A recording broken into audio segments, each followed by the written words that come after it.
Hello everybody, welcome back to another episode of Access Blockbusters Pod, episode number 47. Guys, thank you so much for tuning in. We have a lot to discuss today.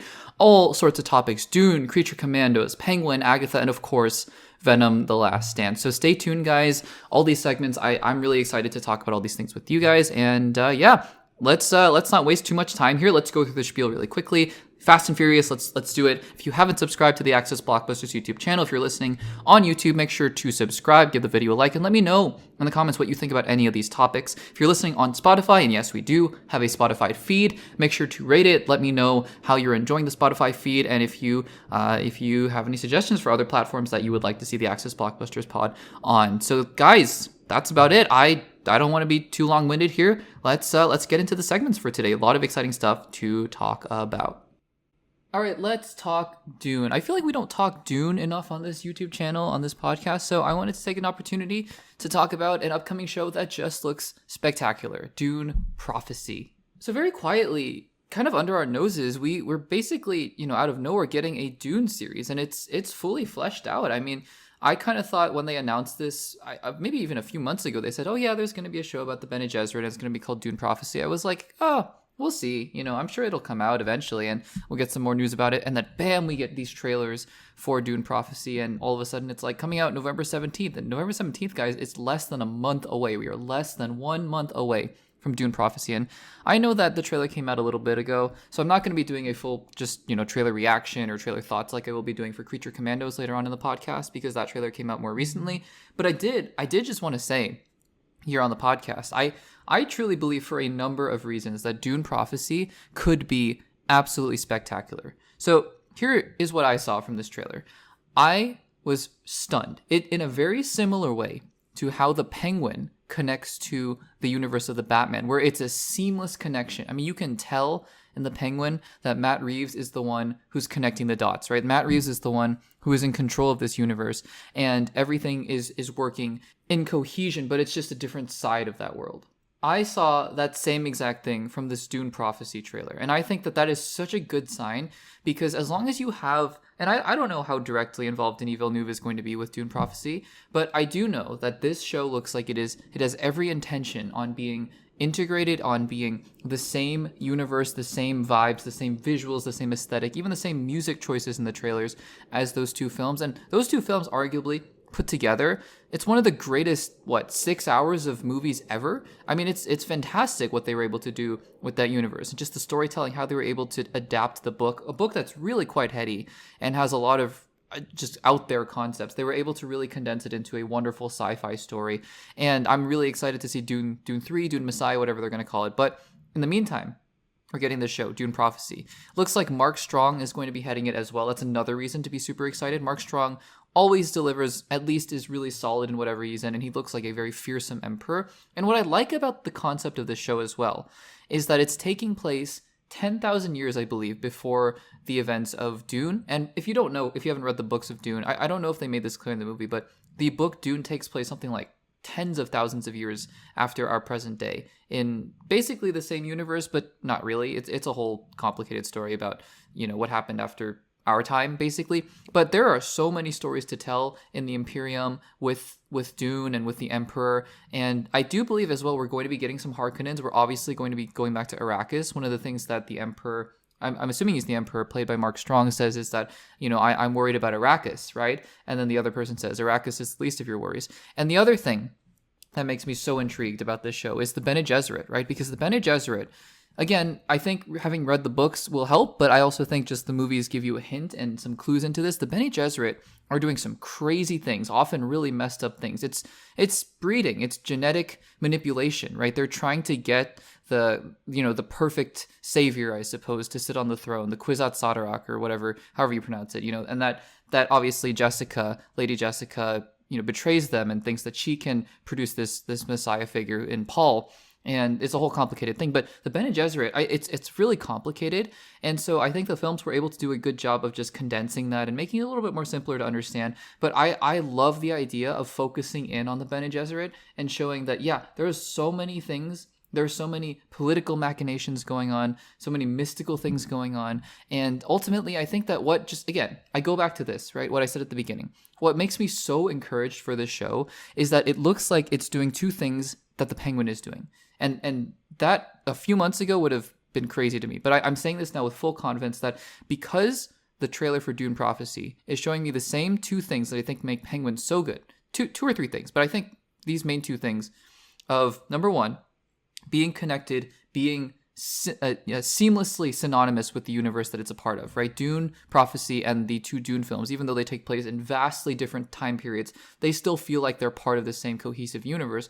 But number two is that they're also launching pads from great franchises, right? It's not like, Transformers, and then you make a Transformers TV show. I'm talking about the live action ones.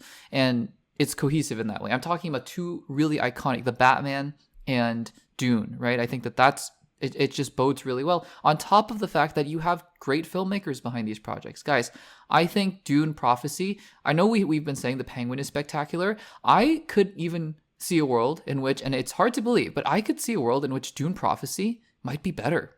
And if it's not, if it's even close to how good the Penguin is, then I think we're all winners here, guys. I'm so excited for Dune Prophecy. We'll be sure to cover it on the Access Blockbusters pod on the Access Blockbusters YouTube channel. It's going to be a great season. It's been a great year for television, honestly, and I can't wait because it looks like it's only going to get better from here. So, guys, what did you think of the trailer for Dune Prophecy? And ultimately, are you excited for the show?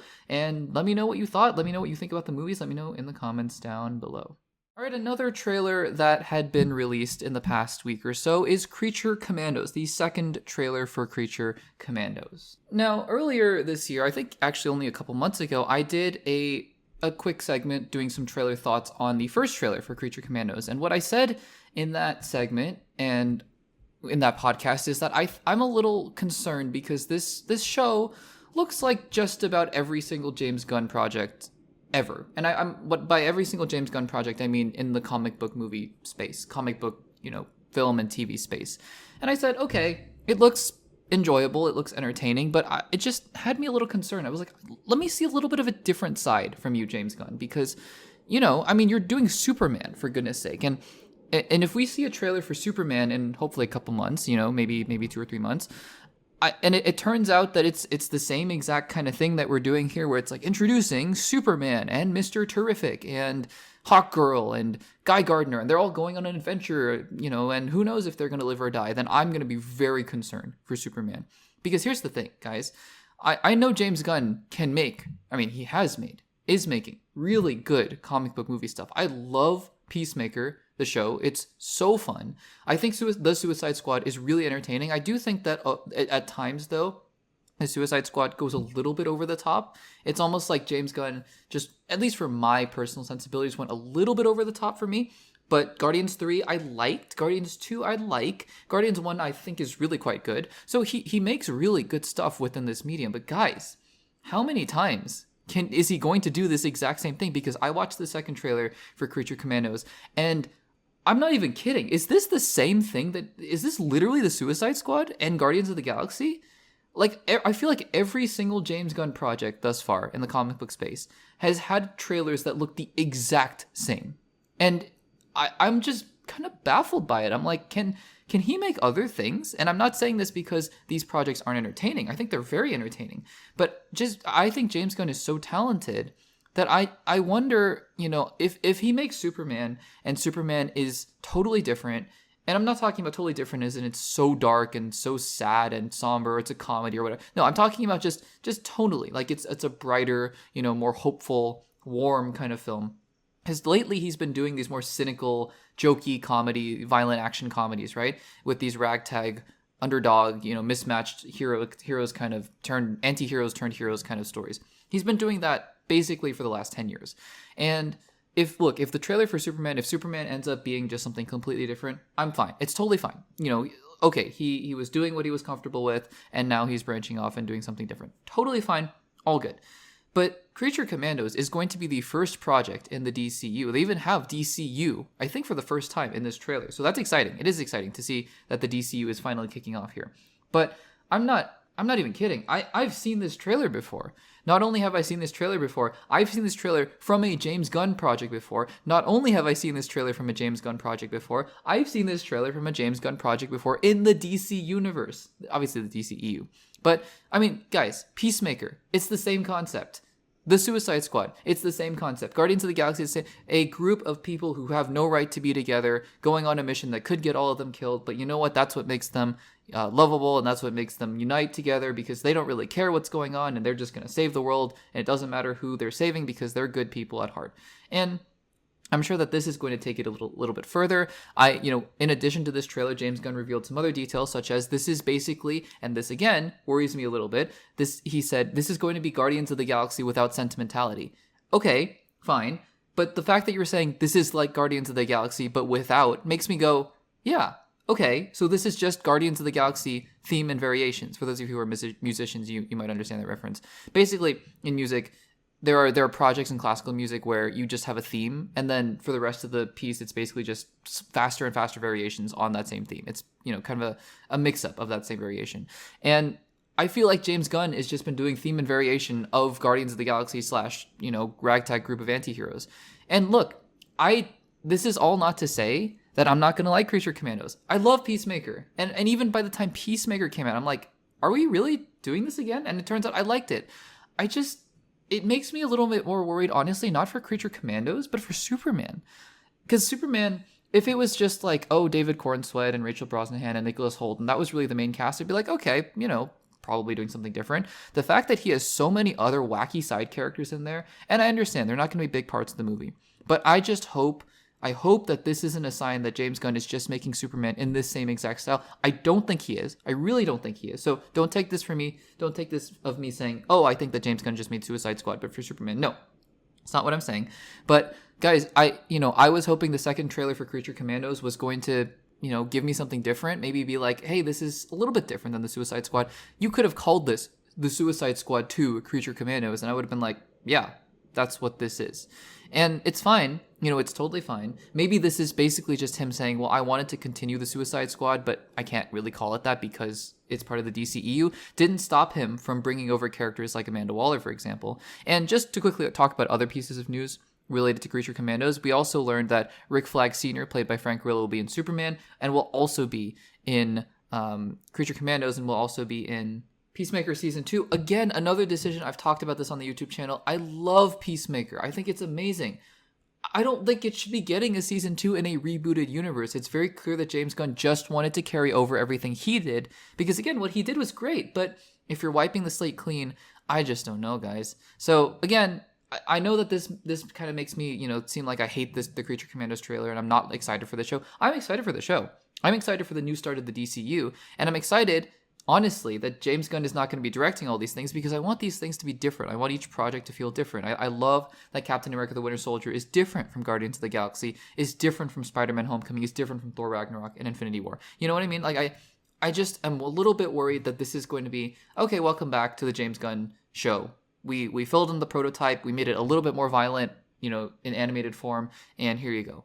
But maybe that's just me. Maybe I'm just worrying about nothing. Maybe Creature Commandos is going to end up being the best superhero show ever made. I don't know. I hope it is. I really hope it is. And even if it's in the same mold as the Suicide Squad and as Guardians of the Galaxy, it could be awesome. And at the end of the day, I might grumble and complain a little bit as the show comes out, but if it's really good, it's really good. So those are just my quick thoughts on the trailer. Again, just the trailer alone, not even the show. The show isn't even out yet until December. We'll be covering it on the Access Blockbusters channel, on the Access Blockbusters pod. So let me know what you think about the trailer for Creature Commandos, the second trailer, and probably the final one for Creature Commandos in the comments down below. So in this never-ending saga of Blade, we have, I think, what might be the nail in the coffin, because we've been talking for a little bit of time now about just the fact that, maybe this Blade movie is going to come, maybe not, and then maybe, is it going to happen? I mean, despite all the delays and the different writers and the different directors, what's actually going to happen with this film? And finally, guys, it looks like we might have our answer. It's not official.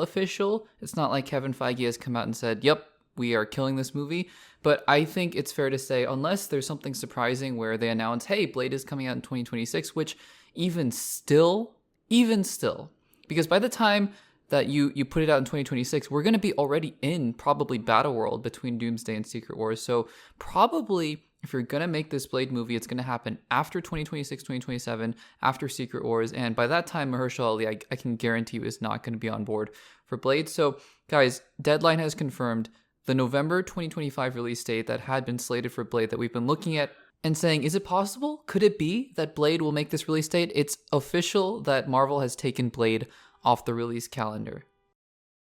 Now again, like I said, this doesn't mean that a Blade movie will never happen in the MCU, but I think, personally, if we had any thoughts that maybe a Mahershala Ali-led Blade film was going to happen still, and they were just going to kind of push it back and see what was going on, I think that this basically confirms it, because guys, like I mentioned, the storyline of the MCU is just not going to allow for a standalone Blade movie.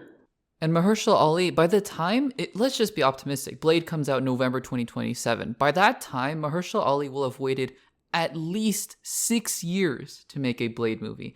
And despite, having a brief cameo in Eternals, it's just not going to happen anymore. So, like I said, if they have plans to continue on with this side of the MCU, like the more Werewolf by Night kind of, Midnight Sun side of the universe, I'm sure they will do Blade eventually.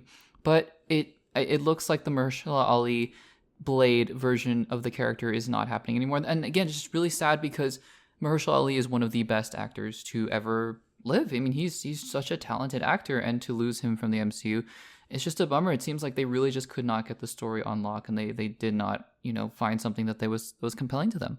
Now, in addition, we have some other news in terms of release dates as well that I wanted to bring up quickly before we end this segment. It's just that apparently Marvel has planted their flag for 2028 for 3 release dates, and this should not come as a surprise to anybody other than the fact that, oh yeah, Marvel is continuing after Secret Wars if Secret Wars comes out in May 2027. They have 3 release dates, February 18th, 2028, May 5th, 2028, and November 10th, 2028. Again, this should not come as a surprise to anybody because I think Marvel will be really ramping up the Mutant Saga. And who knows? I mean, these release dates could be a Doctor Strange 3, it could be a Spider-Man 5 even, one could be Shang-Chi 2, which I hope Shang-Chi 2 comes out before then. But as the days go on, as Destin Daniel Cretton becomes more busy, as Tom Holland, takes over the Spider-Man role, and Shang-Chi looks like there's just not enough room. And it really is a bummer because this is a character that I desperately want to see again on the big screen. I think that his appearance, or not even his appearance, his role as Shang-Chi, Simu Liu, in the film, it's one of the best projects to come out of the MCU in Phase 4 and Phase 5, and just to see it go by the wayside is really disappointing for me. So again, hoping that these release dates, it could be an X-Men film for all we know, it could be a mutant film, we just don't know, but it's exciting at least because I think that once this Secret Wars event ends, I'm hoping we get back to more streamlined storytelling. I think a lot of us are, and the Mutant Saga, which we are all presuming that it is, I think is a very exciting way to do that, especially if they condense the MCU back into a way that, it feels more tangible and it feels more digestible, and you can keep characters like Shang-Chi and Miss Marvel and Moon Knight if you want. Whatever the successes were for the multiverse saga, just keep them around in this new universe and see what happens from there. So guys, let me know in the comments down below, are you disappointed with Blade? And what do you think are going to fill these 3 release dates? Let me know in the comments down below. Alright guys, let's talk about some MCU filming news, and we actually have some updates here, so I'm going to talk about this in a few segments, but starting off here, Daredevil Born Again. I think one of the more anticipated projects in the upcoming MCU slate, and honestly, probably the only TV show I'm really substantively looking forward to in the upcoming MCU shows, because Agatha's been Agatha, and Ironheart's coming out, and I don't know how to feel about Ironheart. Wonder Man, again, not sure. Nova, not entirely sure, but Daredevil Born Again, Season 1, because we are going to be getting Season 2 confirmed, I think, as long as the season doesn't bomb. I think they've already filmed some of Season 2, so we're probably going to get Season 2 no matter what. But Season 1, originally, Daredevil Born Again was going to be 18 episodes, which would have been great, but, I think that Marvel decided, hey, let's kind of maybe not do that if we're not going to have as good a quality, which is totally fine by me. Make the best show that you possibly can.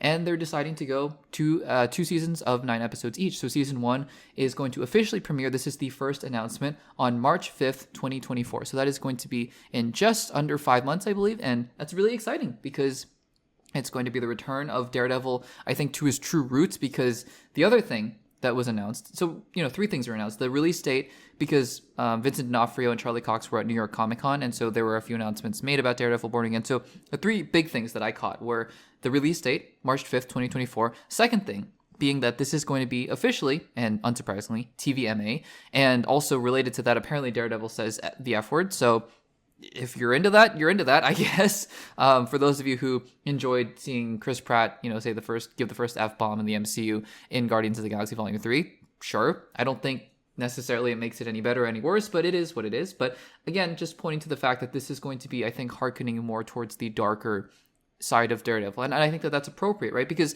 I personally, right, I think that every appearance of Daredevil in the MCU thus far, She-Hulk, Echo, two shows that I don't think a lot of people like very much, but I think his appearances in both, even though they were completely different than what we were used to, were great. I liked him. I really did. But I think that we're all going to love the return of the Daredevil from the Netflix series. That was one of the first television shows I think I ever watched, and it was awesome. I loved all 3 seasons of Daredevil. I even liked, the season of Defenders that I watched, and that was in large part because of Daredevil. He was obviously the center of that show as well, and him and Elektra. And so I'm just so excited that Charlie Cox is getting the opportunity for, not redemption, I mean, everyone loved him, but just to come back into the MCU and be a big part of it. I hope, because we talked about this in last week's episode in a podcast segment where we were like, well, what's his role really going to be, though, right? Like in the larger universe, we haven't seen Daredevil in the movies. We've only seen him in the television shows. So is he just gonna show up randomly in Avengers Doomsday and everyone's gonna be like, isn't that the guy from the cameo from Spider-Man? Who is he? Why is he a superhero? It's gonna be interesting to see how they integrate this into the MCU proper, or if they're going to at all. It would be a big bummer if he never shows up on the big screen, right? He deserves to, I think, and not just as the Matt Murdock cameo in Spider-Man No Way Home. So I hope that this is a good sign forward, and we'll see what happens here. But I'm very excited about Daredevil Born Again. So those were the first 2 announcements that we got, but the third one is that we have our first synopsis. I almost said premise, but synopsis for the show. And I'm gonna read it out loud here. I don't think we really get a whole lot that we didn't know already, but I think it's still fun to just get official words from the show itself. So this is the synopsis. In Marvel Television's Daredevil Born Again, Matt Murdock, played by Charlie Cox, a blind lawyer with heightened abilities, is fighting for justice through his bustling law firm, while former mob boss Wilson Fisk, Vincent D'Onofrio, pursues his own political endeavors in New York. When their past identities begin to emerge, both men find themselves on an inevitable collision course. Again, really nothing that we didn't know before, but I still think it's fun, obviously, just to get some more details about the show. It looks like it's going to be a little bit more political, I think, because Wilson Fisk is, from Echo, is running for mayor, and I think that their past identities, obviously being Kingpin and Daredevil, will begin to emerge from their civilian identities as Wilson Fisk and I almost said Charlie Cox, Wilson Fisk, and Matt Murdock. So I think it's really exciting. I can't wait for Daredevil Born Again, and it's coming out, I think, sooner than we think, March 5th, 2024. So guys, what do you think about this news for Daredevil Born Again? Let me know in the comments down below. Are you excited for the show, or are you a little bit nervous? Let me know what you're thinking in the comments.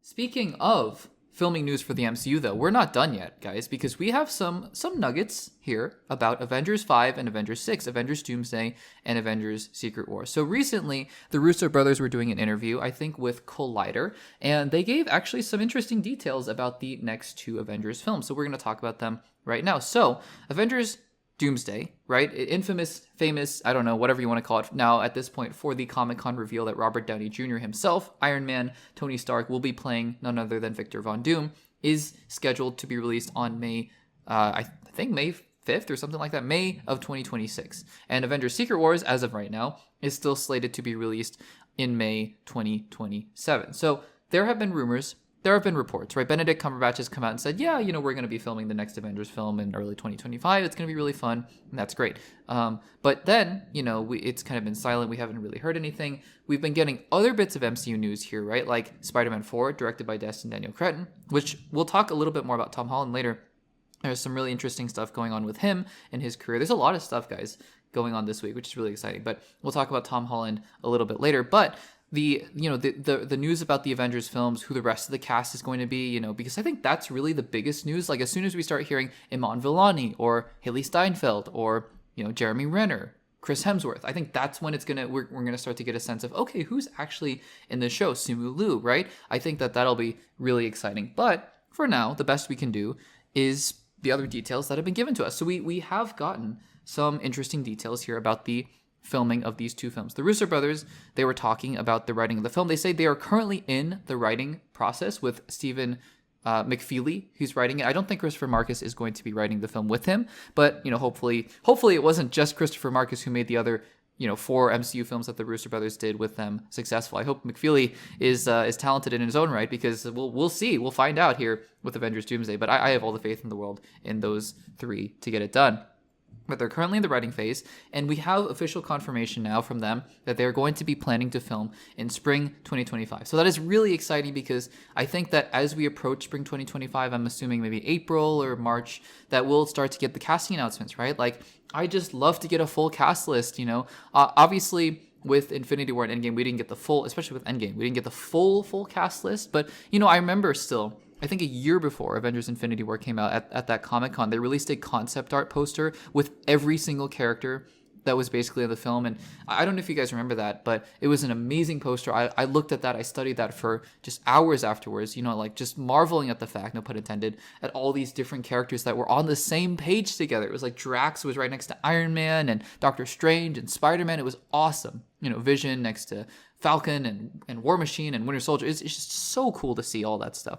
And so, to see something like that, because I've seen my fair share, I'm sure you guys have as well, of your, of the fake, not fake, but of the just fan-made Avengers Doomsday posters and Avengers, before it was Doomsday, Kang Dynasty posters, and they look really cool. It would be really cool to see Doctor Strange with the new Captain America, with Shang-Chi, with Ms. Marvel, with Spider-Man. I think it'd be awesome, right? I don't think it would have that same emotional weight, just because, frankly, we haven't seen these characters much.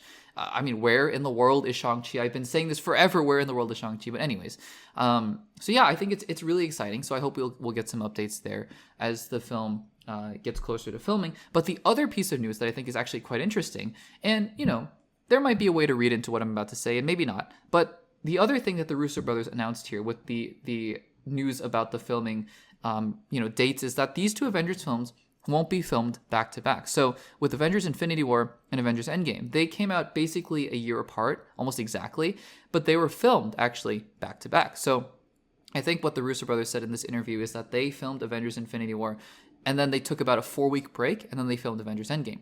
And so basically for the actors, it was like, especially for the main 6 actors, right? With Paul, I guess Paul Rudd came on later on, but, like the Iron Man, Captain America, Black Widow, Hawkeye, I guess came on for the second film, I'm realizing. But, for those main 5 who were in Avengers Infinity War and Avengers Endgame, plus all the other side characters, it was basically just a whole, 6 to 8 months of filming, which usually a film takes maybe 3 to 4 months, plus a month of reshoots. So, yeah, that's how Avengers Infinity War and Avengers Endgame were filmed. But it looks like here, they're going to be taking a little bit more time. It seems like, from what they said, that they're going to be taking about a year between Avengers, the filming of Avengers Doomsday and Avengers Secret Wars. What does this mean? Well, there are a couple ways that you could look at this, and, there are a couple ways to actually really read into this. Number one, just being, okay, well, maybe the cast of these 2 films are very different, so they don't, it's not as easy to just roll into these films back to back. The other, implication is that these 2 films are just going to be so different from each other that they just need to reset for a while and think about it. Maybe. I think those 2 things could be true, but honestly, here's my honest opinion. I don't think it means anything, honestly, because I think all it means is that there are just going to be a lot of actors in these 2 films and a lot of characters. And I think the real big thing that's holding this up, that's making it so that they want to take a year between these 2 films with filming, is just that the actors are busy, right? Because it's one thing to say, okay, guys, this is it. This is, the culmination of the MCU, and, hey, Robert Downey Jr., let's just give it 8 months and then you'll be out of here. I think this time it's going to take a little bit more convincing to get someone like a Benedict Cumberbatch and Tom Holland, who will talk about his scheduling in just a little bit. But, Benedict Cumberbatch to be like, hey, can you just take an entire year basically just to do these 2 Avengers films? Because he's probably going to be one of the big leads in it. And then also Doctor Strange 3 eventually. So it's going to be, that's a lot to ask, right? So I think it makes a little bit more sense, in my personal opinion, with my limited knowledge of the Hollywood industry, very, very limited knowledge, but just to be like, hey, okay, we'll film Avengers Doomsday. It'll still be a longer production, I'm sure, but I'm sure each actor won't have, to film every single scene because they'll be sharing scenes. So Benedict, can you come in for 2 months here, take the rest of the year, do whatever you want, do an Oscar film, do whatever, and then just come back in a year and we'll do Avengers Secret Wars. That's my guess as to why they're separating these films, because again, I think that just the variety of characters that are going to be in these 2 films, because it's not like Infinity War where everyone was in it, but then Endgame, almost nobody was in it compared to Infinity War until the very end, right? Which is where they probably got everyone together for 2 weeks and they filmed everything like that. Maybe.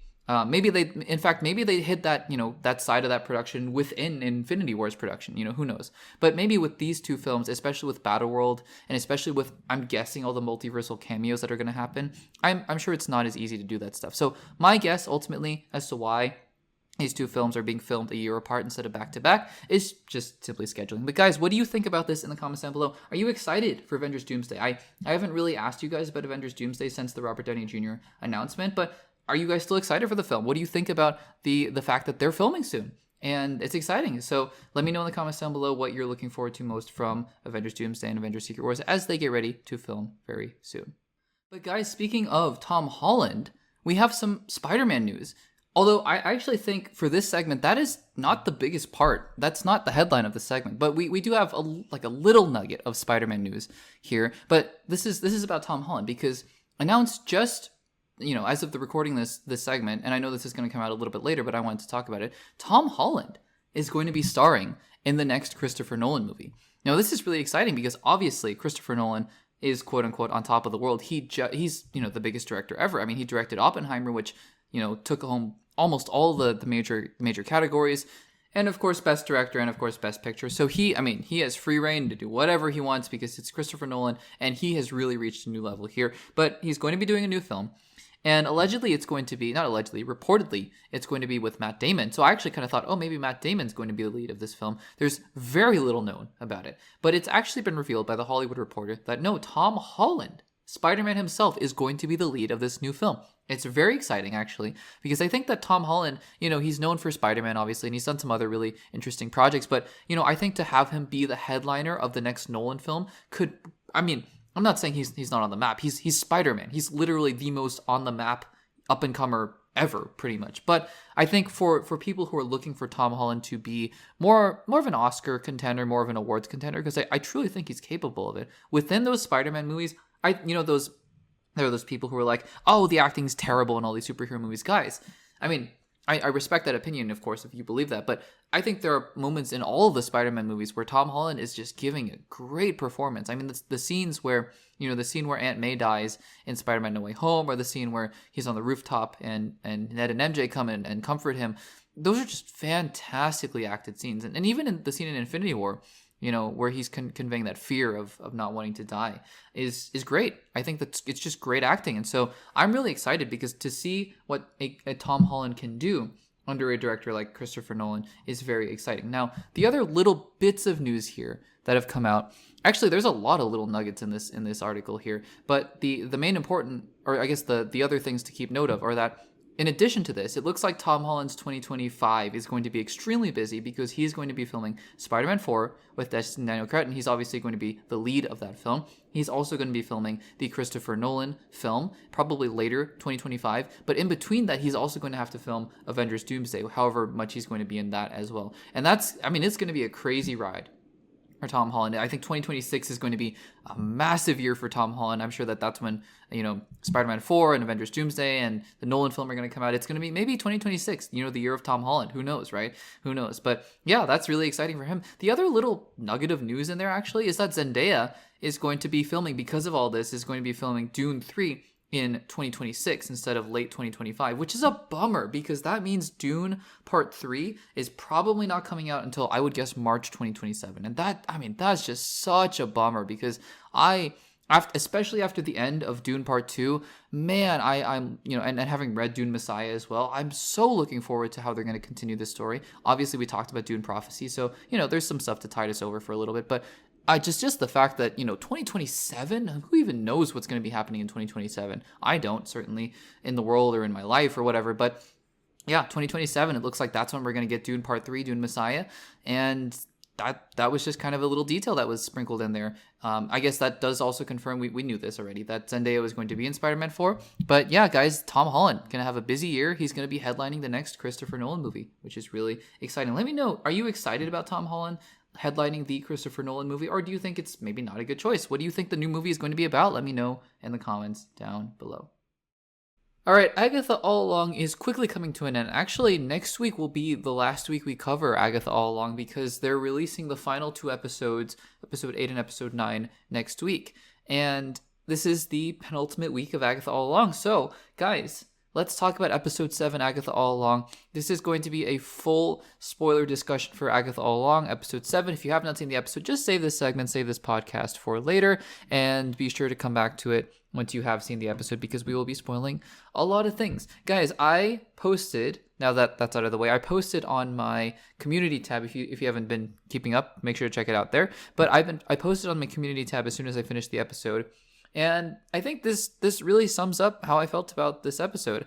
I said, to paraphrase, as somebody who's been lukewarm at best about Agatha all along, you guys will have seen this throughout my spoiler discussions for all 6 previous episodes of Agatha all along. I said, as someone who's been lukewarm at best about Agatha all along, episode 7 was awesome. And it took me a little bit, because I think as the episode was going along, I kind of had this thing of, are they going to stick this landing? Because it's a pretty, I'm not going to lie, it's a pretty high concept episode. I mean, it's not, it's not Tenet or whatever, Interstellar or anything like that, but it is dealing with concepts, non-linearity or whatever, non-linear storytelling, I guess I should say. And it did it in a way that, again, with a show like Agatha All Along, that in the past had an episode where they basically just had a rock band singing.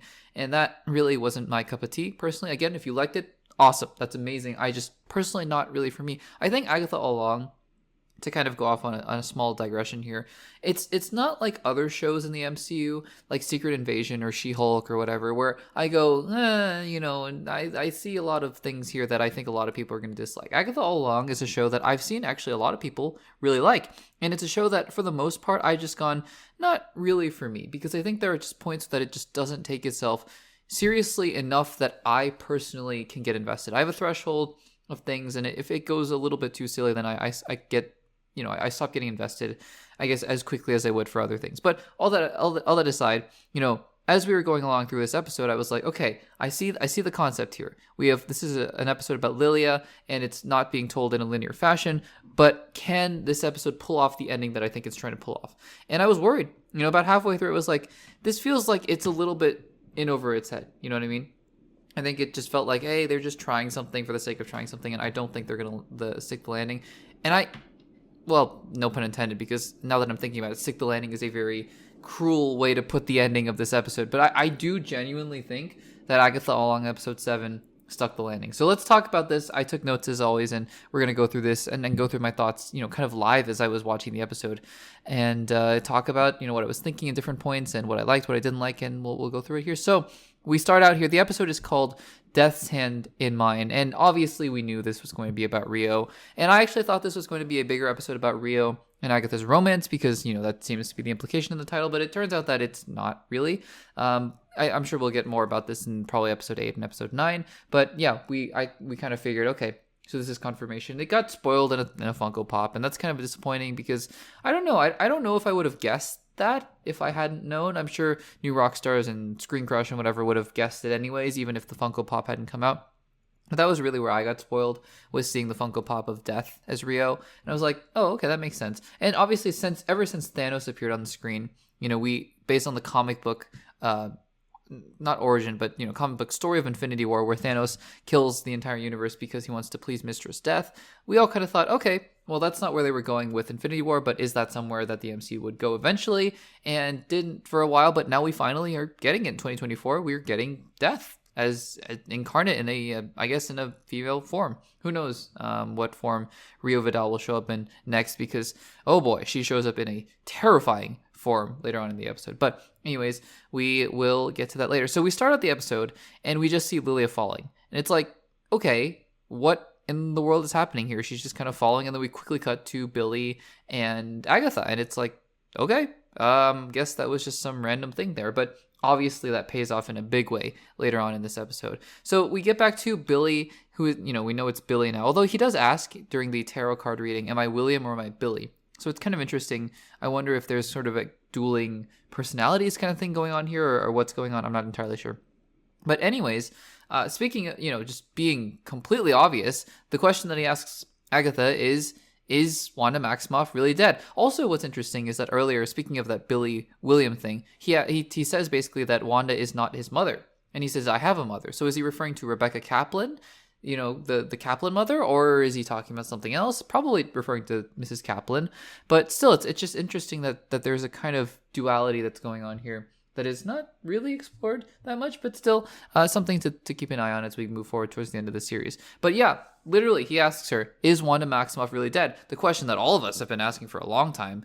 And I personally am of the belief that, yes, she is dead, but also, could I see the MCU bringing her back? Also, probably, yeah. And Agatha, sure enough, basically speaks to that. She says yes. And I was like, okay, so that's confirmation. And then she pauses and she goes, no, maybe.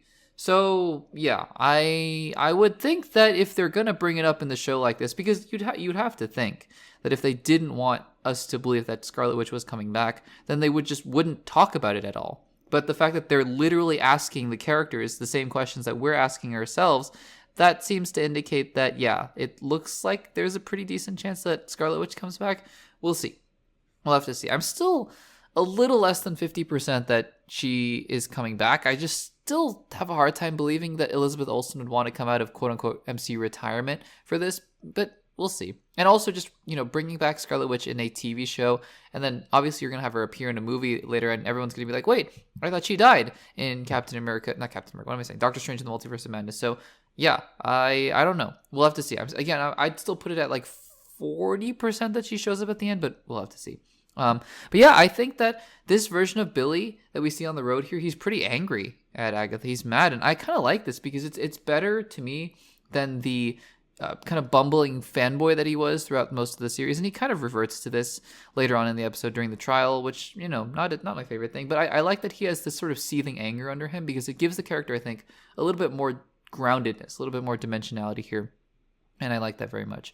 Then we enter this trial, which again I've given this spiel before. I'm not a huge fan of this formula, this format of the different trials or whatever. But I think this one was executed so well, much like episode 3. I think was executed pretty well. I think episode 4 and 5, not my favorite. Episode 6 was different, obviously. So yeah, I think that just depending on how they execute it, it can kind of come off differently. And I think this one was executed very well. They're dressing up here. It's Maleficent. It's the Wicked Witch, and we're doing tarot readings, which I think is kind of interesting. I don't know too much about tarot readings, and again, it's another example of the trial. We're running out of time and whatnot, and it's just still at this point in the episode, because it's so Billy and Agatha dependent, and it's so trial focused, that I was like, I'm still not a huge fan here of the episode. But anyways, there is that. So then we cut back to Lilia, and I actually wrote in my notes, I'm very proud of myself for this, because this was well before we got any sense of the time slipping, or not time slipping, that's Loki, but whatever, slipping out of time.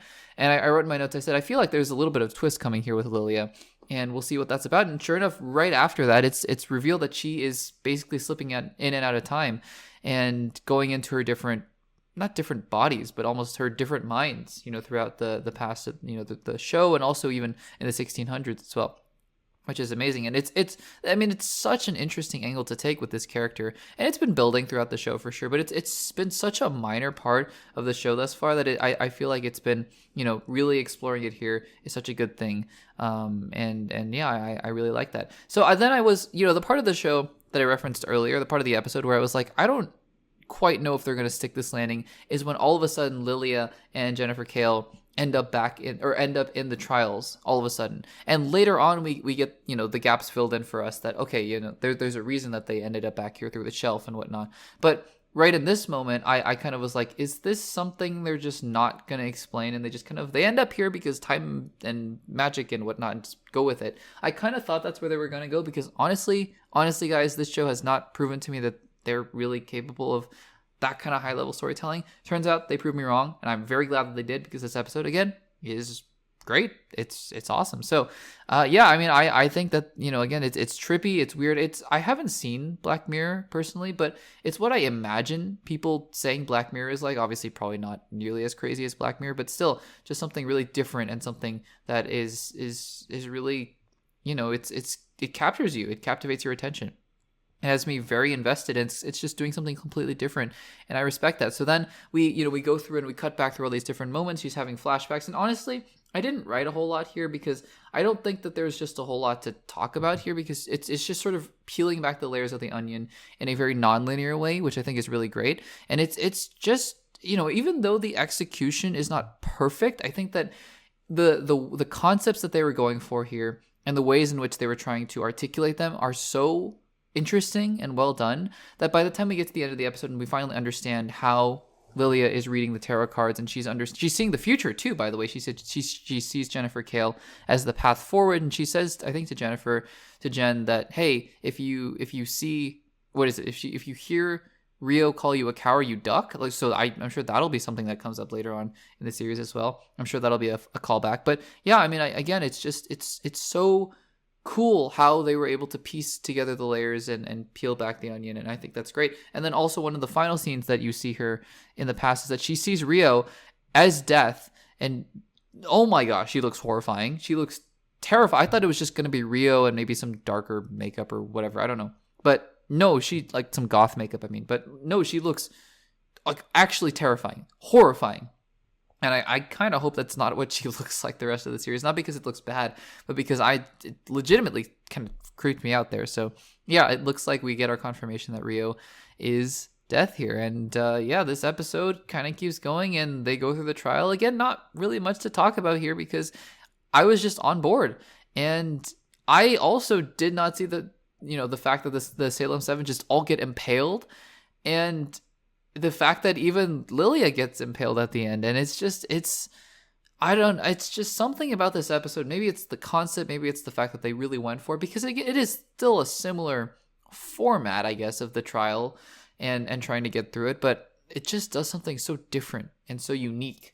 And honestly, this is something where the MCU has not delved into before, and the writing was pretty sharp. And again, even like a show like Miss Marvel that tried to do a little bit of time, the grandfather paradox or whatever, just like you're fulfilling your own time loop or whatever, it just didn't really land. And the way that this episode was able to land, I thought was really great. And also, just what a nice little touch to have time in a bottle at the end of the episode here.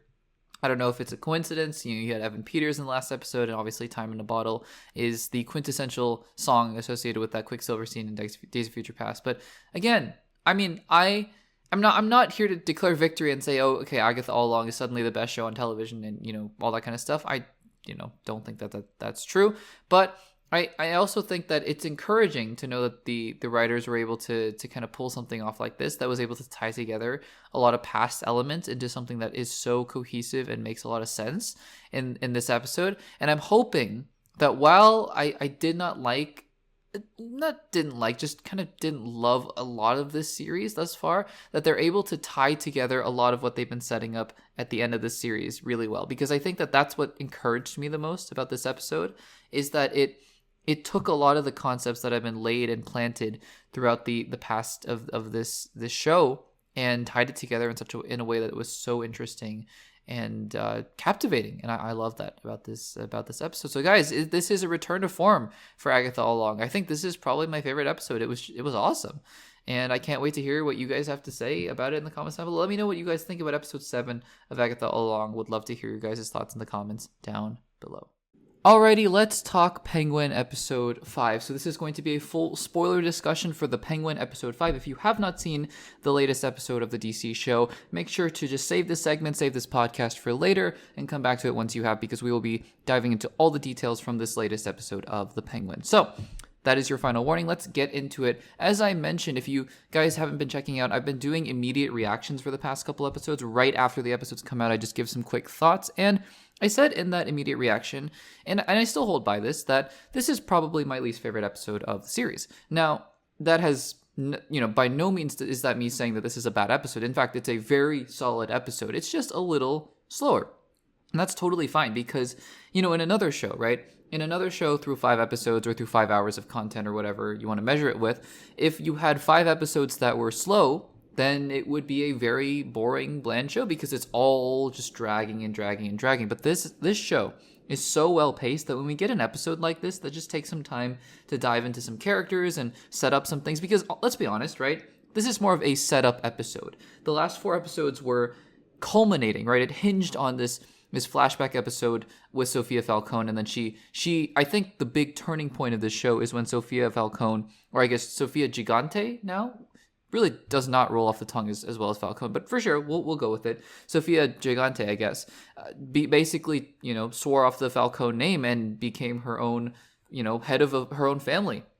crime family. So I think that it's, that was a big turning point for this show and for this season. But then I think now it's almost like a new episode 1 in a weird sense, where I think we're setting up what the next 3 episodes are going to be. And I think we have a pretty clear indication of actually where the end game of this show is, because I've been saying since episode 1, how is Oz getting away with this? How is he going to continue to just get away with all these things, these traps that he's laying, and betrayals and backstabs? And I think this is the episode where it's finally catching up to him. And I think that it's going to be chaos. It's just going to be chaos as we move along through the rest of this season. So let's start out here, just going from the beginning towards the end. I think that, just talking about the last episode as we begin this episode, it's just amazing the way that the last episode ended, right? Because Sophia finally made that turn. She is like, I'm done. I don't trust anyone anymore. I'm going to be the boss now. And it's such a turning point. Now we have a whole new half season to get through. It makes the season feel so full and so fulfilling, which is awesome. Then we get an opening here with not Vidi, with Vic and with Oz, and it's scary because we got a couple episodes ago, episode 3, which is also a phenomenal episode in my opinion, where we got to humanize Vic, and now he's just he's drunk the Kool-Aid metaphorically. And when Oz says it's you and me now till the end, and you can see in Vic's eyes he's buying into it. He really wants this to be true.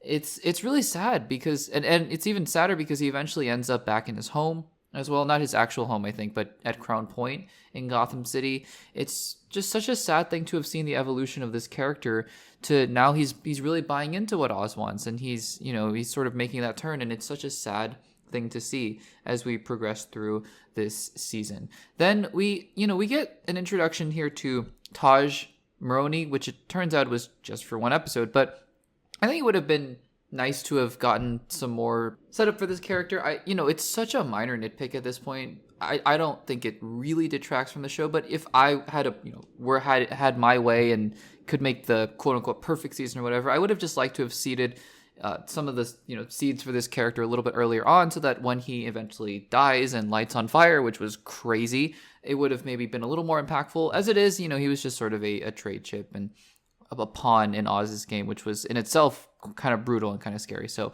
yeah, but we get introduced to Taj Maroney, and he becomes much more important, obviously, later on in the episode.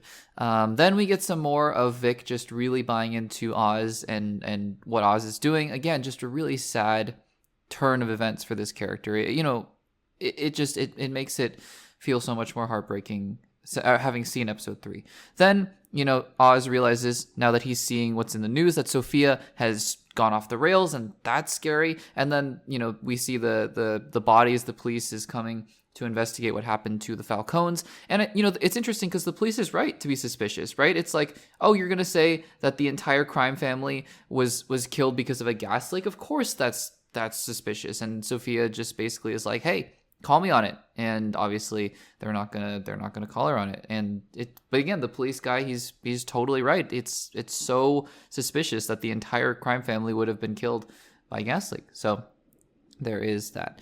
Then Penguin is talking to his girlfriend, not his girlfriend. I don't even know what to call the relationship, but I don't remember her name either. But he's trying to tell her, reassure her that, hey, everything is going to be fine and things are going to happen and don't worry about it. But she's like, hey, you have too many plates in the air. It's I'm worried.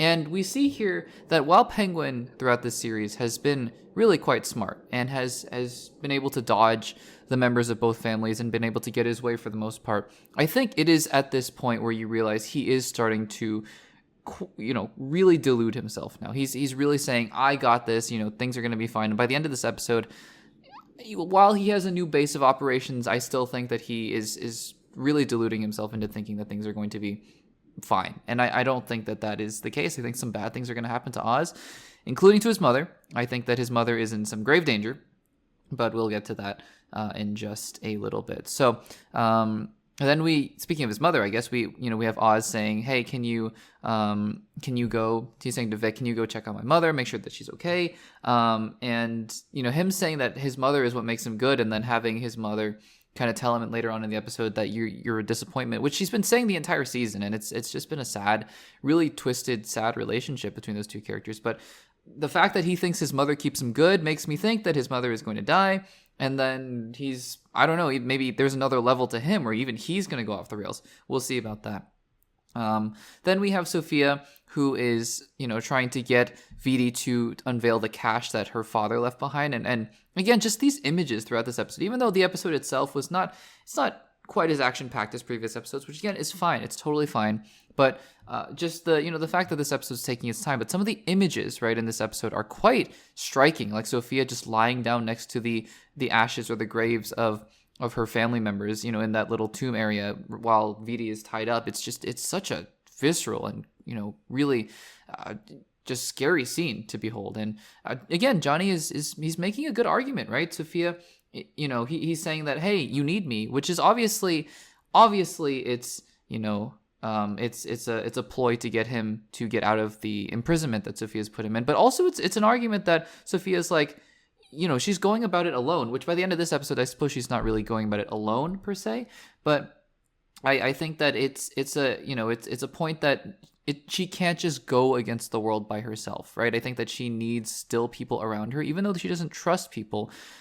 She still needs people around her. So there's that. Vic goes to meet Oz's mother, and Oz's mother continues to be just one of the creepiest characters in this entire series. And he's trying to convince her, hey, we need to get out of here, let's go. And I think it was at this point that I realized, I wrote it in my notes, that this episode's a little bit slower, and you can't always replicate the highs of episode 3 and episode 4, but again, just this episode I think is setting up some things that are really going to go down in the next coming episodes. I expect maybe episodes 6, 7, 8 are going to be high octane, and I think it's going to be crazy, so we'll see what happens there.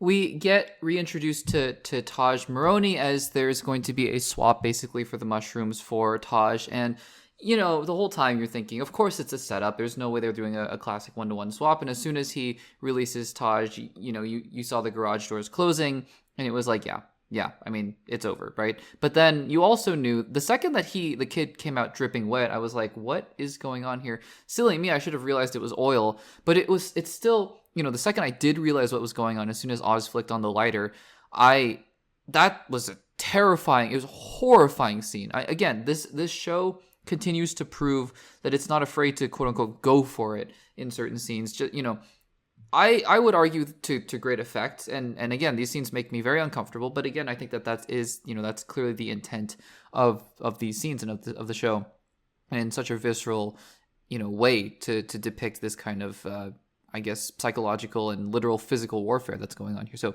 that was terrifying as well. And then then they drive away from that place, and you kind of figure, right, with those mushroom things that I kind of thought there's no way that they're driving around and, the back of the truck is just open and the mushrooms are going to be just fine. I kind of figured, aren't all of them going to be dead basically? And it turns out a couple of them survive. And I guess that is Oz's lifeline towards, creating more of them.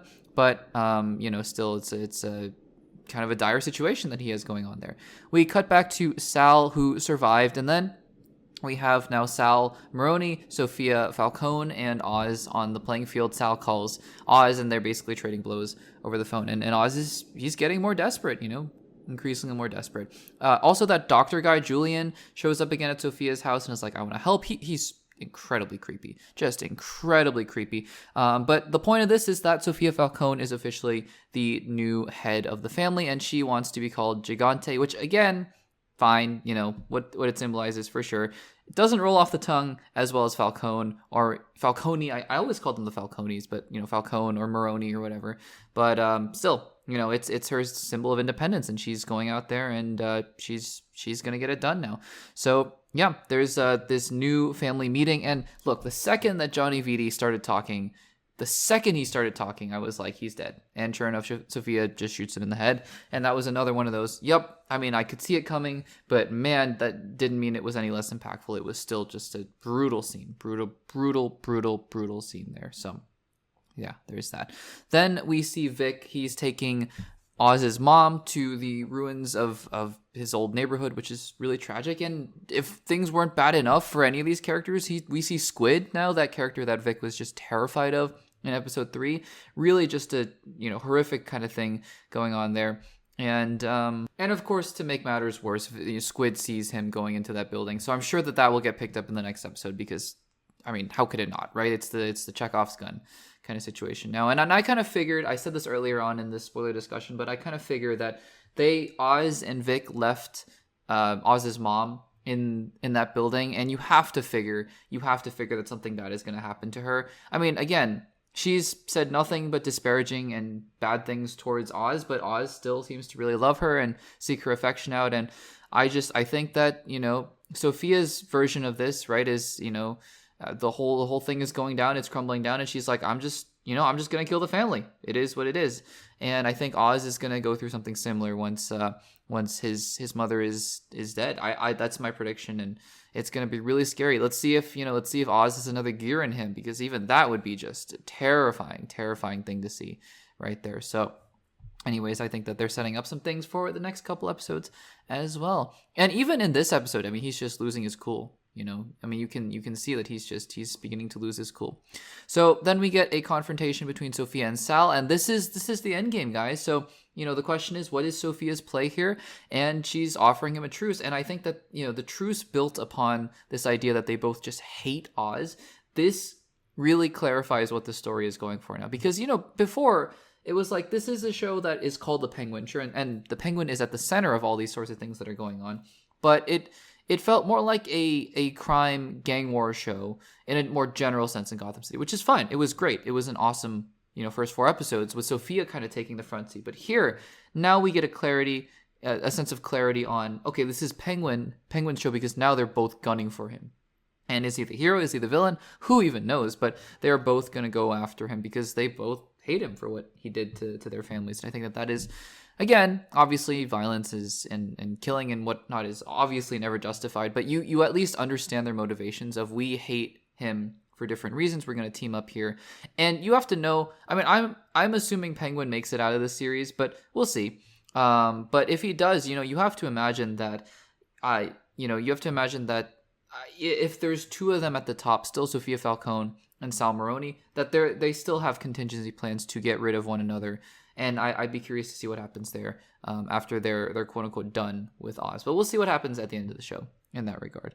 Then we get a very uncomfortable scene between Oz and his mom. Almost every interaction between those 2 characters is just so creepy and so weird and kind of heartbreaking and abusive, and yeah, all these sorts of things. It's really, really sad, honestly. But I also wonder, as this episode closes out, whether we will get a fuller picture of what happened to Oz's brothers. Seems like they're planting the seeds for those storylines, and he kind of mentions to Vic what happened here, but doesn't really go into it. So I just wonder, is there going to be something where we understand what actually happened to them? Who knows?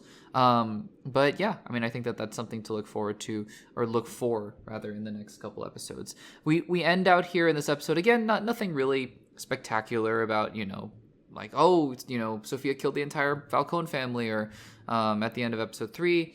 I actually forget what happens at the end of episode 3, but I just remember it was kind of an explosive ending to that episode. But, nothing quite like that. I mean, they just kind of discover this, or Oz shows Vic this underground place where they can grow the mushrooms, and that's well and good. But again, like I said, as we wrap up this episode, episode 5, was really just laying the groundwork, I think, for some really explosive and intense storylines that are going to come. We have the Sophia Sal Maroni storyline. I think we have Squid / Oz's mom storyline. We have Vic, I think, heading down a very dangerous path. We have Oz also heading down a dangerous path. And I think that these are all things that we'll see play out in the rest of the season. Every week, I can't believe how excited I am every Sunday just to see these episodes. But it's been a blast, and I can't wait to see what happens in the next few episodes. So guys, let me know in the comments down below as we get ready for episode 6. I know these spoiler discussions come out just before the new episodes. It's just a function of the way that I schedule and record these videos. But let me know in the comments, are you excited for episode 6? What did you think was the best part of episode 5? How does this rank amongst the first 5 episodes? Let me know in the comments down below.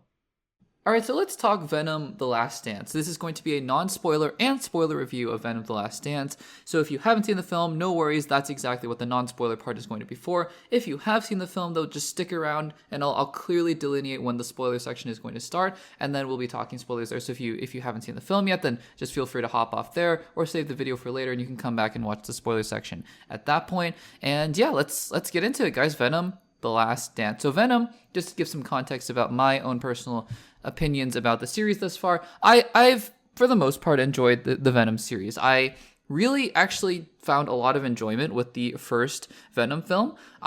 It quite surprised me. I know that it doesn't have a super high critic rating or anything like that, but again, it was a film that I watched a few times when it came out, and I was like, this is really fun, honestly. And really what sold me about the first Venom film, because it is sort of a generic kind of comic booky, early 2000s, 2010s kind of comic book film, but the dynamic between Eddie Brock and Venom, it was just something special about it, something that Tom Hardy alone could bring to that role that I really enjoyed. Venom, Let There Be Carnage, I've said this before, well, I don't think the film is terrible by any means. In fact, I may not even say it's a bad film.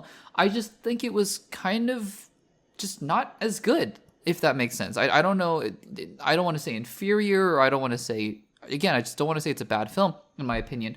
I just think that it had so much missed potential, and it felt like a very condensed, watered down version of Venom. But again, I didn't hate it. I just didn't love it. So I went into Venom: The Last Dance. Critics had been saying it's the best one of the three. I really, people really enjoyed it. Some people really didn't enjoy it. It has something like a 38% Rotten Tomatoes by the time I'm recording this review. So a lot of mixed opinions about the film. But again, the first Venom film also had something like a 37% Rotten Tomatoes. So I went in, again, as always, with an open mind, completely open mind, to watch Venom: The Last Dance.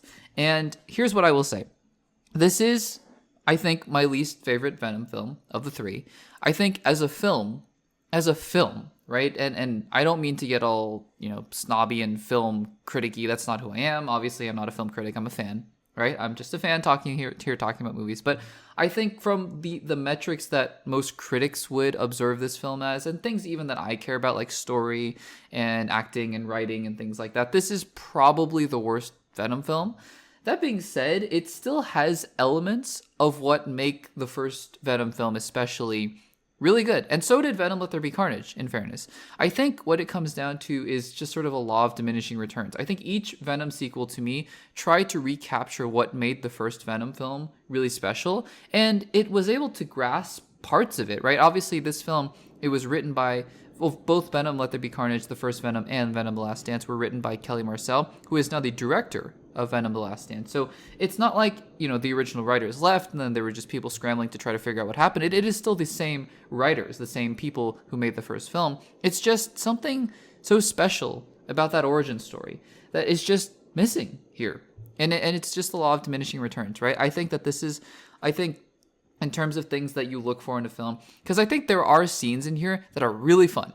And a lot of them you see in the trailers, right? And the trailers make it kind of look like a slapstick comedy. But honestly, the slapstick comedy, buddy road trip kind of movie elements of the film are the best parts. I think I would say from the 20-minute mark to about the 45 to an hour minute mark were pretty fun, just because they were focusing on the relationship between Eddie and Venom. But then the film, when it tries to take itself seriously, I think falls completely on its face. And it's unfortunate. It's not atrocious or anything like that, but it's just not great, because there are a lot of things they're trying to do here. It tries to take itself seriously at certain points. It's not just a complete comedy, it's not trying to be completely slapstick or anything like that, but it just transitions so jarringly back and forth between those two elements that I think it just, when it tries to end, right, it tries to conclude and wrap not just this film, but it tries to wrap the entire trilogy in a nice bow. It doesn't stick the landing, in my opinion. So let's go into some specifics here. I think that, again, the dynamic between Eddie and Venom are what hold up the film, and really what make the parts of that middle section so strong is just the dynamic between Eddie and Venom, where you get to see, I think, the bond that those two characters have developed over the last three films. It's really special to have seen. And again, what I've said in my my post, I did a community tab post right after I saw the film, is that while I think this is the weakest film of the three, I still think there are scenes and sequences between those two characters in particular that I'll probably still watch on YouTube long after this film has come out. I think that part of the film, these filmmakers, the writer Kelly Marcel, they all have a really good understanding of what's going on here.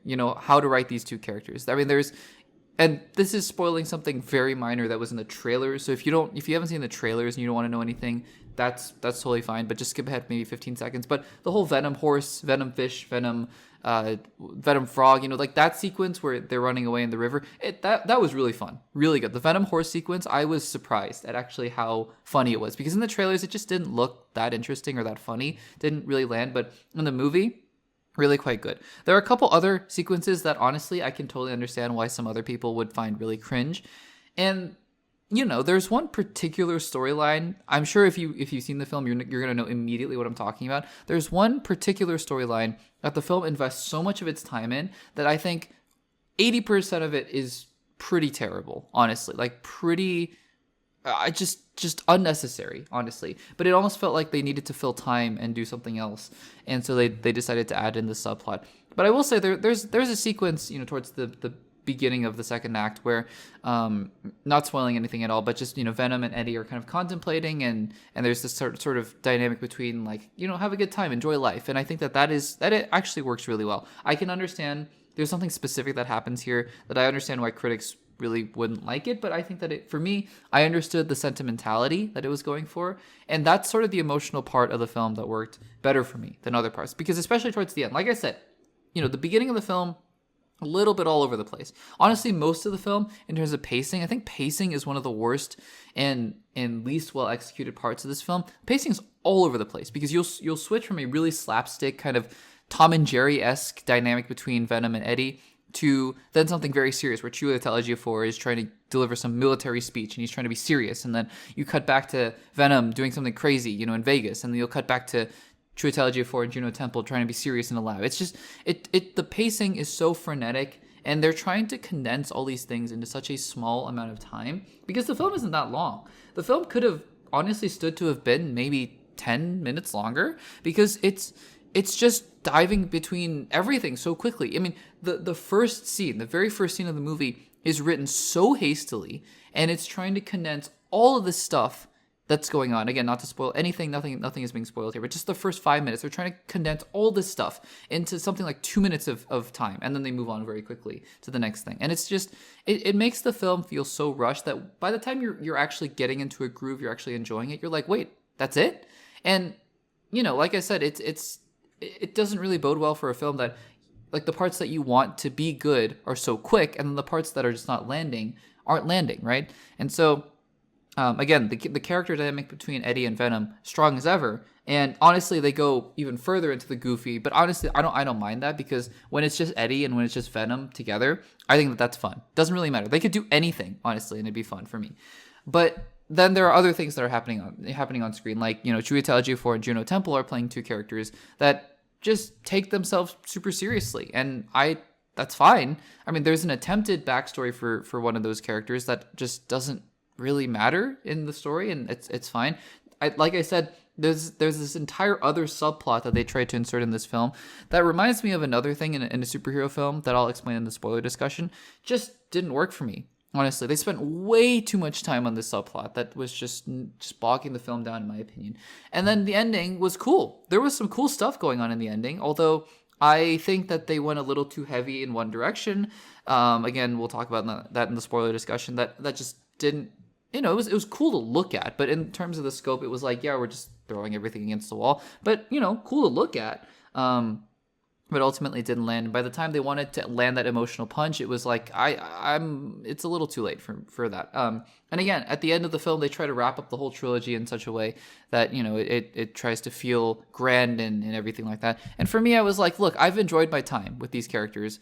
And that's not to say anything about the film itself. It's just, Tom Hardy has said, this is my last Venom film. Totally fine. He's done a great service with this character, and I've enjoyed my time here. And would I love to see just some short films every once in a while with Eddie and Venom and what they're up to and whatnot, or even their adventures between films? Sure, for sure.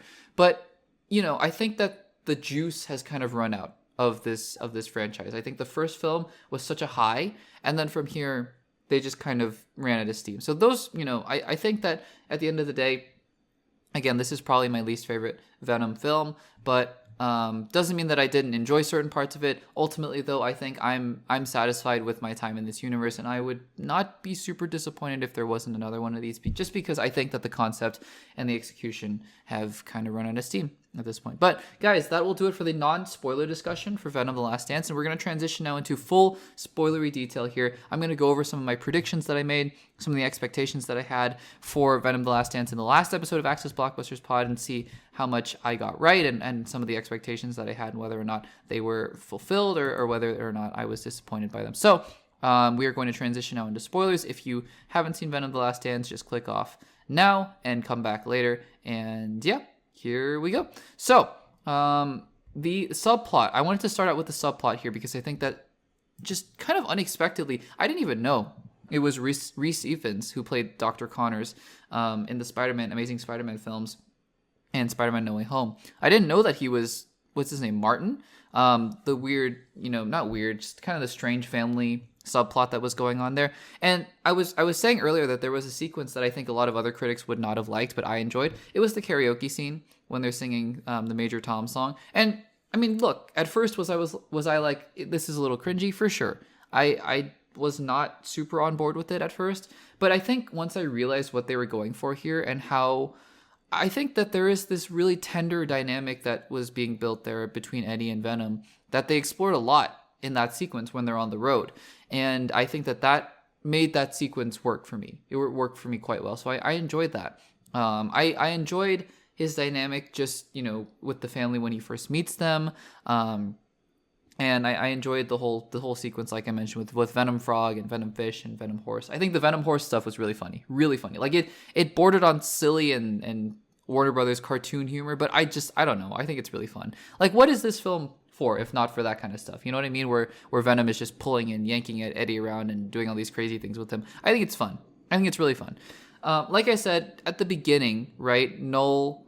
The first scene of the film is Null, and it's just Null talking to the audience, basically. I know it's sort of meant to be Null giving a grand exposition speech to somebody, to the xenophages or whatever, but it's basically Null talking to the audience and being like, I am here, I am Null, fear me, conquer, whatever. And I was like, oh, okay. Really hastily written, didn't feel earned at all, and it just kind of felt bizarre and out of nowhere. I will say the xenophages were pretty cool, honestly. I like I said, I appreciated Venom not just fighting symbiotes the entire movie, and honestly, I actually appreciated a lot that the symbiotes were fighting together. I think that is something new that we haven't seen in the first two films, and I really enjoyed that. So that was good. The attempted backstory with Juno Temple, I don't know. It belonged in a different film, honestly, and they didn't explore that at all. Chiwetel Ejiofor was in and out for a paycheck, honestly, and I don't blame him for that. I think that that's totally fine. I don't blame him. I just think he was in and out he probably filmed for like 2 weeks and then was out, because that's about how many scenes he had in the film. Tom Hardy again gives it his all. Some of the stuff, right? Like Vegas was funny. The slot machine was funny. Mrs. Chen, that entire sequence was so ridiculous. That was honestly, the Mrs. Chen stuff was the straw that broke the camel's back for me. Because not just from a logic standpoint, from a logic standpoint, for sure. Because, how is Mrs. Chen in Vegas? How do you just run into the one person who ran the convenience store that you visited all the time in San Francisco? How does that happen? It doesn't make sense. Okay, fine. But what was more egregious to me from a logic perspective was that Venom decides to turn into Venom, and he knew at that point that the xenophage was going to go after him, and he still did it anyways. And it totally screamed, writer doesn't know how to write their way into the next scene. They're going to make the character do something absurdly dumb and hope that no one in the audience notices. And if that didn't bother you, totally fine. But it really bothered me. At that point, I was like, what are we doing here? That's such bad writing, in my opinion, right? If it doesn't bother you, it doesn't bother you. In my opinion, though, I sat there and I was like, he knew the xenophage was going to go after him because of the Codex, which the Codex is the Codex. It's dumb. I watched Transformers 1, and I'm not a Transformers fan, so I don't know the lore. The whole, what is it? The Matrix of Leadership, that's also kind of dumb. But it's in a good movie, in my opinion. And so it didn't really bother me in that sense. But the Codex in this film, I was like, why have we not known about this before? But whatever. It honestly wasn't the biggest egregious thing about the film. And then the ending, look, the ending was cool with the symbiotes fighting the xenophages and whatnot. It was cool. But ultimately at the end, I think that it was a little bit too much visual noise and not a lot of anything else. And it's a cool sequence. Like I'm sure I'll be able to watch it on YouTube later on, just like how sometimes I'll watch the Carnage and Venom fights and the Venom Riot fight. It's cool visuals for sure. But at the end of the day, just not a whole lot there. Julia Taylor-Ejiofor just kind of dies. And look, the emotion at the end, the sentimentality with Venom dying, I think I would have appreciated it a little more if it came with a little bit more of a heartfelt movie in general, because the movie just didn't feel like, it felt so rushed and so poorly paced, and I don't know. It felt kind of weird to me.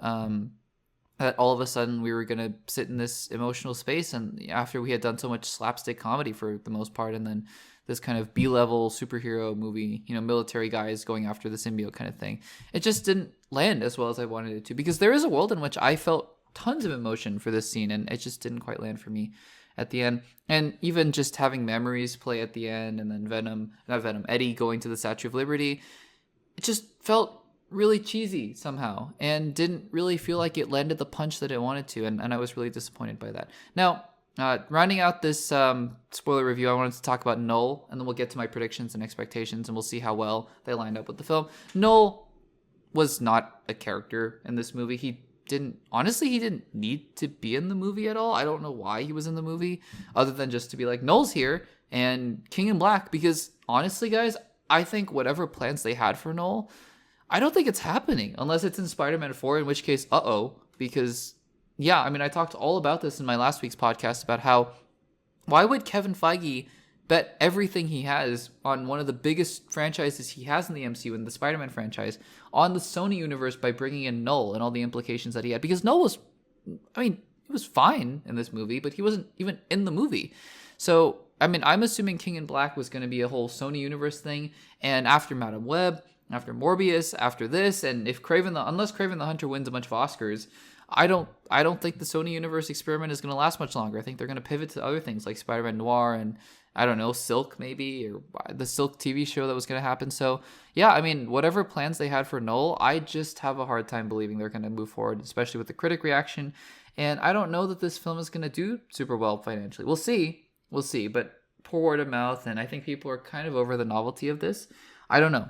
I just don't think we're going to see Null that much in the future. But I could be wrong. Maybe he'll be the villain of Kraven the Hunter for all I know. So there is that. But guys, to round out this episode, this review of Venom: The Last Dance, we're going to go through my expectations and predictions from last week and see how much I got right and how, if my expectations were met. So going through my hopes and expectations first, what I wanted from the film first was not too much silly and off the rails. And I just wanted it to have a heartfelt story and a very solid kind of through line. And like I said, I don't think that the film really achieved that. I think that the humor, it went very silly, but it worked for me for the most part.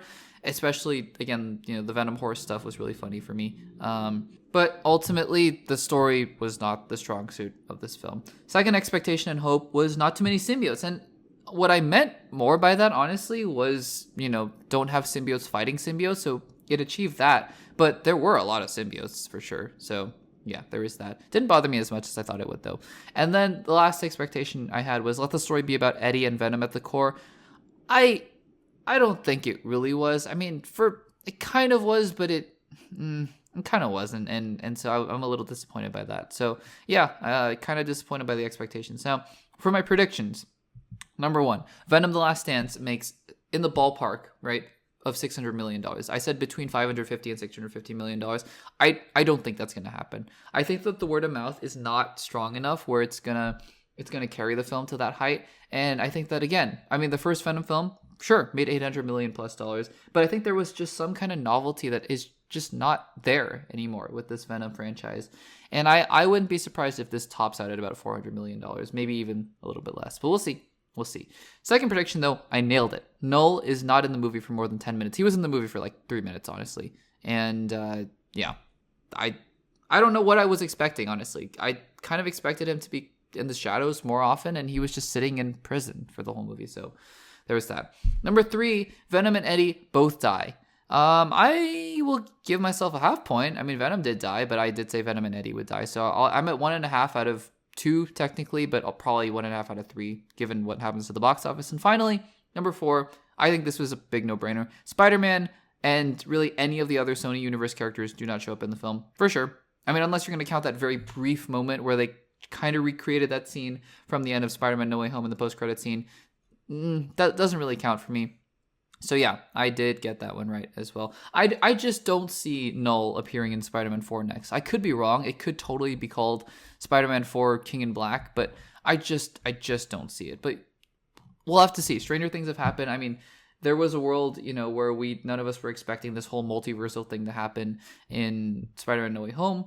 And it did, and so we'll see. But guys, those were my thoughts on Venom: The Last Dance. We'll be talking a little bit more about it, I'm sure, in future episodes of the podcast. But for now, let me know what you guys thought about Venom: The Last Dance, in the comments down below. I'd love to hear your guys' thoughts, and let me know, what you thought about the film.